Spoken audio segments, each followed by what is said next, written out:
Chaque année, depuis le 16 juin 1991, la journée de l'enfant africain est organisée en souvenir du massacre de centaines d'enfants lors d'une marche pour leurs droits à Soweto, en Afrique du Sud. Cette année, le thème de la journée de l'enfant africain, c'est « Ensemble pour des actions urgentes » en faveur des enfants de la rue. Notre invitée aujourd'hui pour parler de la situation des enfants, parce qu'elle connaît très bien les enfants sur le continent, c'est mon amie Noëlla Korsarissa Musunga. Noëlla est mannequin ainsi que présidente fondatrice de la George Malaika Foundation qu'elle a créée en 2007 en souvenir de son père George.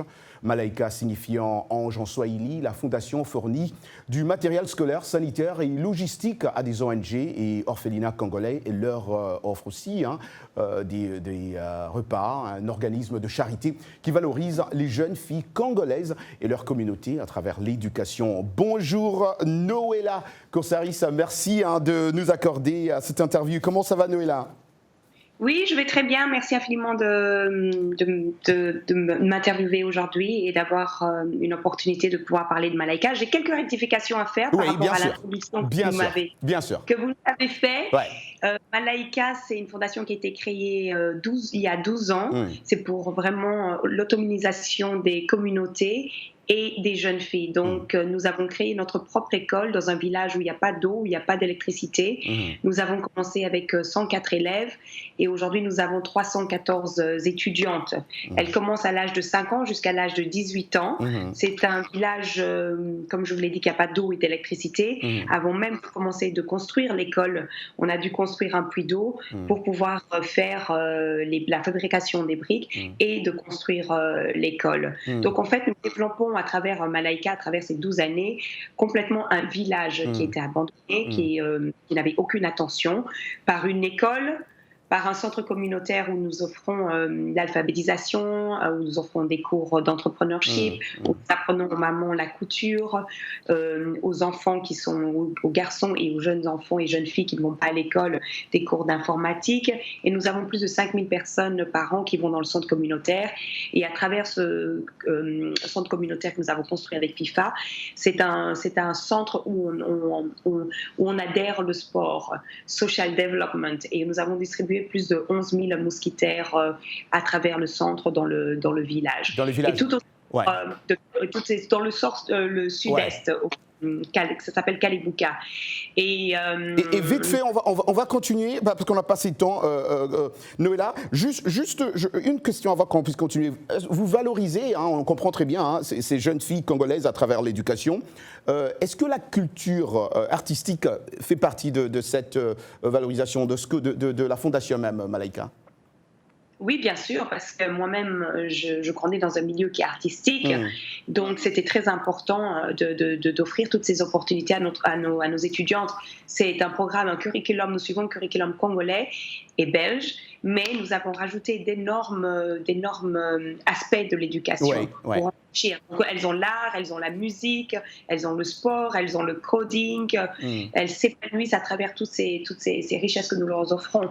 Et c'est super de les voir parce qu'il y a plusieurs étudiantes qui veulent être architectes, d'autres qui veulent faire du journalisme, d'autres qui veulent veulent être ingénieurs. Ouais. Mais en tout cas, vite une petite question vite fait, on va vous laisser partir, Noëlla Korsarissa. Je disais le thème de cette année pour la Journée internationale de l'enfant, c'était « Ensemble pour les actions urgentes en faveur des enfants de la rue ». Est-ce que la Fondation George Malaika, concrètement, fait quelque chose pour les enfants de la rue là-bas au Katanga ? Notre premier projet qu'on a commencé il y a 12 ans, c'était le sponsor de filles qui étaient abandonnées, qui habitaient dans les rues, qui ont été touchées sexuellement. Et nous payons leur orphelinat, nous payons leur école. Jusqu'à maintenant, plusieurs d'entre elles continuent d'aller à l'école ou à l'université et c'est normal. Mais Malaika est vraiment centralisée sur l'éducation et la santé. Et la construction des puits d'eau aussi, et d'un curriculum riche où nous suivons nos étudiants de l'âge de 5 ans à 18 ans. À 18 ans. Merci beaucoup Noëlla Korsarissa, le temps qui nous avait été accordé aujourd'hui. Merci pour le temps que vous nous avez aussi accordé et félicitations pour ce que vous continuez à faire. On doit vous laisser aller prendre l'enfant, parce que sinon, avec votre trafic à Londres... C'est juste jusqu'à 15h55. Merci Noëlla Coursaris. Voilà. Merci. Je vous invite tous à regarder le site de Malaika, www.malaika.org, et de faire du volontariat à notre école à Kalibuka, super. Au Congo. Merci Noëlla Coursaris. Toute autre chose, nous vous invitons maintenant à faire le voyage avec nous dans l'État de Benue au Nigeria pour découvrir ou redécouvrir une boisson locale qui fait beaucoup parler d'elle. Le Burukutu est une boisson alcoolisée brassée dans certaines régions du Nigeria. L'État de Benue, situé dans la partie centrale du pays, est réputé pour la production de cette boisson traditionnelle. C'est aussi un héritage des ancêtres, disent les habitants de la région. Le reportage est signé Gilbert Tamba Milimono. Issu de la fermentation naturelle du sorgho et du millet, ce vin local appelé Burukutu est un ingrédient indispensable à la vie sociale à Benue. Pour certains, il est aussi indispensable lors des mariages et des concerts. D'autres le consomment pour ses nombreuses vertus. Christiane Nweze, âgée de 38 ans, elle réside dans ces quartiers de North-Bank, dans la banlieue de Makurdi, la capitale de l'État de Benue.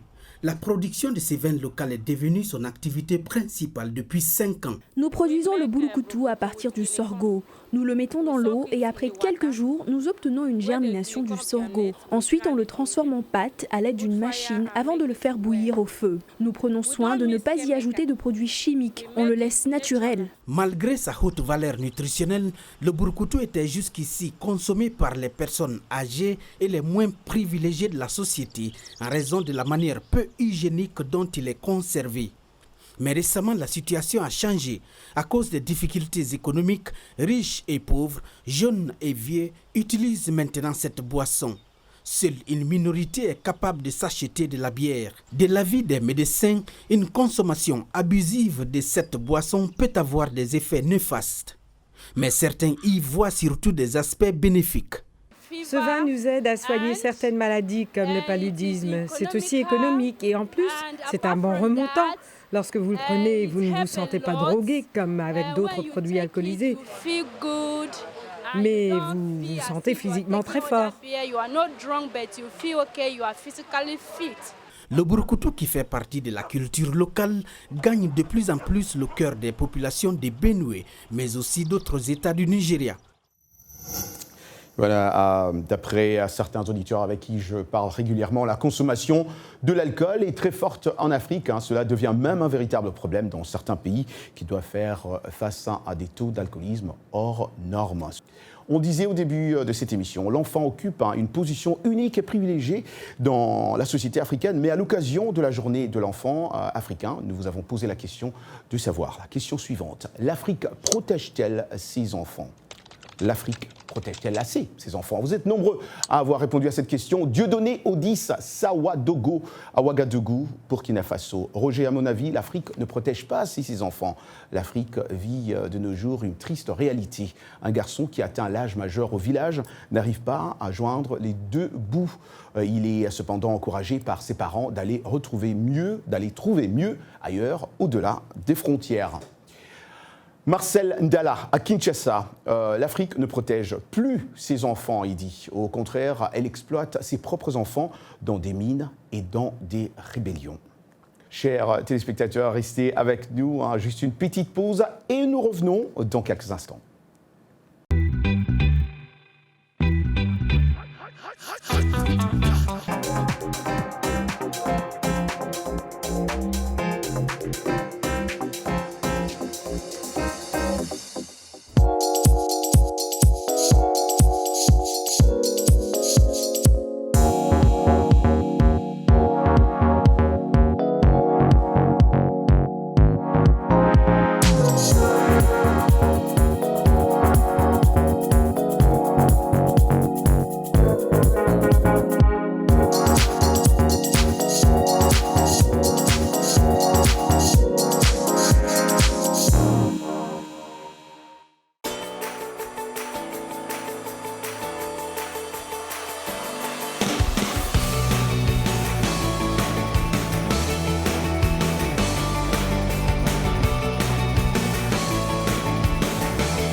Vous et nous, Part 2, English Time avec Michel Joseph qui nous revient, comme d'habitude, avec une nouvelle leçon d'anglais, Anglais Express. C'est maintenant.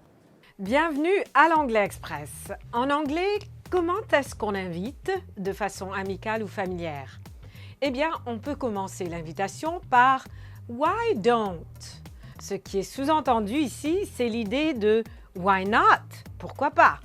Comme cette phrase qui dit « Why don't you join us ?» Tu nous rejoins? Ou bien « Why don't we go see a basketball game ?» On va voir un match de basket?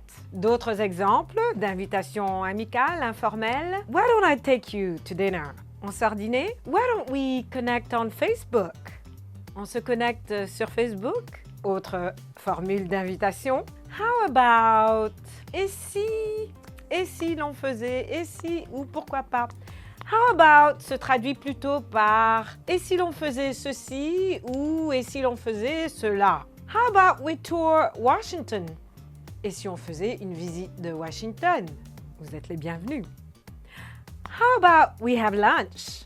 On sort déjeuner? How about we go to a concert? On sort voir un concert? Autre formule d'invitation. How would you like to... Aimerais-tu? Est-ce que ça te plairait de... Des exemples. How would you like to hang out? On passe un peu de temps ensemble. How would you like to run in the morning? Aimerais-tu faire du jogging le matin? How would you like to go to the movies? Aimerais-tu aller voir un film? Et voilà pour l'Anglais Express. Voilà, merci beaucoup à Michel Joseph. Retrouvez cette leçon d'anglais sur notre page Facebook VOA Afrique. Place à présent à notre rubrique Actualité. Allons à Ouagadougou. Le fabuleux Ciné Gimbi, qui a fait faillite au bout d'une cinquantaine d'années d'existence à Bobo-Dioulasso, rouvrira ses portes le 21 novembre 2019 avec ses 2 salles de projection grâce à une aide de l'Union européenne de 500 000 €. Alors les amoureux de basket, ceux qui aiment bien Siakam et Serge Ibaka, plusieurs centaines de milliers de personnes se sont réunies lundi dans les rues de Toronto pour acclamer les joueurs de basket de Raptors lors d'une parade assombrie par des coups de feu qui ont provoqué un bref mouvement de panique. Des coups de feu ont été tirés près de Nathan Phillips Square, au cœur du centre-ville, à fin d'après-midi, alors que la parade en l'honneur des vainqueurs du championnat de la NBA touchait à sa fin. 4 personnes ont été blessées sérieusement et 2 autres personnes ont été arrêtées. Selon la police, aucun motif n'a pour l'instant été évoqué. Malgré un mouvement de panique dans la foule, la situation est rapidement revenue à la normale et les festivités ont continué. Le Raptors, amené par leur joueur vedette Kawhi Leonard, ont battu le double tenant du titre Golden State par 114-110 lors du 16e match de la finale jeudi, devenant la première équipe non américaine à remporter le titre de plus convoité du basket. Voilà. Tout autre chose, un nombre sans précédent d'Africains fuyant les difficultés économiques et les violations de droits de l'homme commises dans leur pays se sont présentés à la frontière américano-mexicaine. Ces Africains arrivent souvent en Amérique après avoir traversé l'océan Atlantique pour se rendre en Amérique du Sud. Au cours des dernières semaines, des agents du secteur Del Rio de la patrouille des frontières ont ainsi arrêté plus de 500 Africains. Cela représente plus du double du total de 211 migrants africains arrêtés au cours de l'exercice 2018. Samedi dernier, à Tijuana, 90 Camerounais faisaient la queue pour demander l'asile. Plusieurs d'entre eux sont arrivés par l'Équateur où aucun visa n'est requis. Et pour en parler, nous avons nos collègues Fatouma Kalala et Arzouma Compaoré. On salue déjà Fatouma Kalala et Arzouma Compaoré. Salut Fatouma, vous m'entendez très bien? Oui, Roger, on t'entend. Oui. Que sait-on de la situation actuelle des migrants africains arrivés récemment à San Antonio? Oui, il y a à peu près 3 semaines que la ville de San Antonio a reçu un grand nombre d'immigrants africains. D'habitude, ils arrivaient de l'Amérique latine, mais depuis un certain temps, ils voient plus d'Africains arriver ici à leurs frontières dans la ville de San Antonio. Et ils ont remarqué que c'était un plus grand nombre de Congolais de la RDC et d'autres aussi sont des Angolais. Combien ils sont? Jusque-là, ils ont enregistré plus ou moins 450 Congolais à eux seuls. et la plupart ont déjà quitté. Jusque-là, hier, nous avons vu 50 personnes et il y a d'autres encore qui sont en route, qu'on est en train de libérer de centres de détention. Chaque jour, il y a au moins 3 ou 4 familles des Congolais qui arrivent ici dans la ville de San Antonio. Et Arzouma, merci Fatouma pour nous donner un peu ces chiffres-là. Arzouma, on sent bien que c'est, comme on l'a dit aussi au début, que c'est le double de ce qu'il y avait l'année passée, par exemple. Et on se demande, est-ce que ces gens-là d'abord reçoivent de l'aide? Et s'ils reçoivent de l'aide, ils reçoivent de l'aide de qui, plus précisément? Alors, il y a cette aide à plusieurs niveaux, Roger. D'abord, ces familles, il faut peut-être préciser ça. La plupart de ces immigrants qui sont arrivés les 3 dernières semaines sont arrivés en famille. Donc, ce qui était assez difficile pour les agents de l'immigration, en tout cas les patrouilles aux frontières, de les garder. C'est difficile de garder des familles entières dans les centres de détention. Donc, ce qui explique que la plupart étaient libérés juste 1 ou 2 jours après avoir enclenché leur processus de demande d'asile. Et donc, cette aide se continue sur le territoire américain parce qu'une fois qu'ils sont arrivés dans la ville de San Antonio, il a fallu trouver de façon urgente un endroit pour les héberger, pour qu'ils puissent dormir, trouver des moyens pour qu'ils puissent avoir un repas, en tout cas le matin, à midi et le soir, et aussi s'assurer que les différents cas de maladie soient gérés. Donc la ville de San Antonio, des organisations, des ONG locales comme Catholic Charities ont mis la main ensemble pour pouvoir venir en aide justement à ces familles-là. Hier, par exemple, nous avons rencontré le président de Catholic Charities. L'inquiétude maintenant, c'est que cette urgence a demandé des fonds qu'ils ont dû mettre en place, mais qui n'étaient pas prévus dans leur budget. Et ces fonds-là sont en train de finir. Et donc maintenant, justement, cette question de la nourriture est revenue très souvent parce que, étant congolais, la plupart n'arrivent pas à manger ce qu'on leur donne comme nourriture aujourd'hui. 2 tranches de pain avec une tranche de jambon. C'est vraiment pas assez pour la famille. Même végétariens. C'est ça, Voilà, et donc justement, la communauté congolaise a réussi vraiment à se mettre ensemble. Et comme ça, on a vu certaines mamans qui ont en train de s'aider. Vraiment, on espère locale en fait du Congo pour leur amener ça. On espère que leur situation va s'améliorer. Merci beaucoup Fatouma Kalala et Arzouma Compaoré. Merci beaucoup encore une fois de nous accorder ce temps et revenez-nous vite. On vous attend ici avec beaucoup plus d'images et de témoignages. Merci Arzouma, merci Fatouma Kalala et revenez-nous vite. Voilà, c'était Arzouma et Fatouma Kalala au Texas.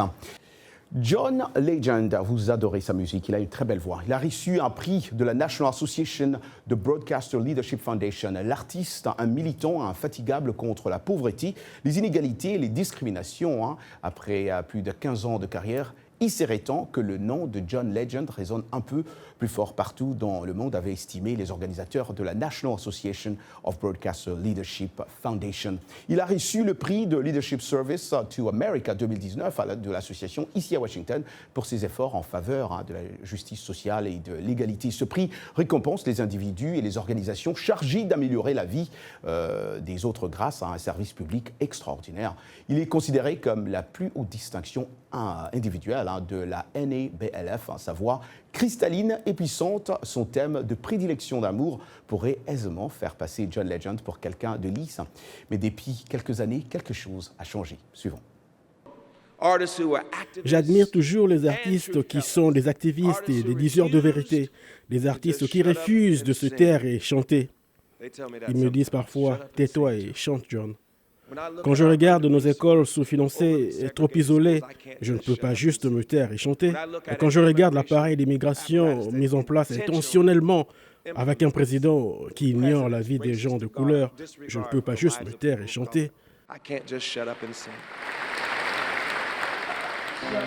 Plusieurs journalistes du pays étaient invités à ce gala. Je pense que c'était comme la cerise sur le gâteau, d'avoir quelqu'un comme John Legend qui chante magnifiquement bien, mais qui n'hésite pas à utiliser sa musique et sa position pour influencer le monde. Ça, j'aime. Son travail porte sur tant de domaines dont il a parlé en matière d'incarcération massive, d'éducation et de ségrégation à l'école. Je pense simplement qu'il est exemplaire. John Legend était comme d'autres journalistes de l'audiovisuel récipient du prix Leadership Service to America 2019 du National Association Broadcaster Leadership Foundation. Leurs collègues sont venus les applaudir. Voir comment les journalistes audiovisuels utilisent leur plateforme pour améliorer la vie des personnes qu'ils servent, c'est émouvant. Nous entendons souvent parler de célébrités qui le font, mais pas trop de nous, journalistes. La soirée s'est déroulée au rythme d'un dîner suivi de musique par quelques artistes locaux qui ont interprété les chansons de John Legend et d'une remise de prix. Legend a terminé en remerciant tout le monde et en berçant le public avec sa belle voix. Peut-être qu'on doit continuer à travailler ensemble pour une communauté forte et libre, pour une Amérique meilleure. Et peut-être qu'un jour, la gloire viendra.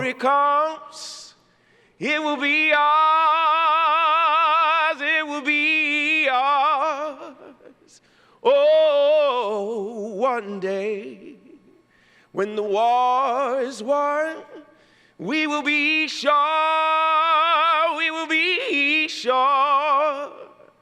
oh, glory.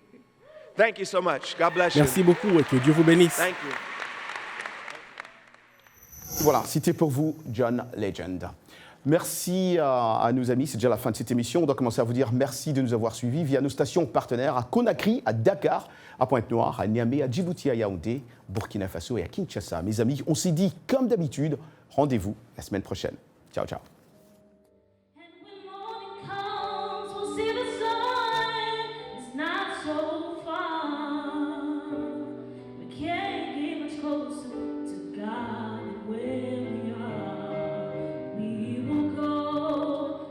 Place only lovers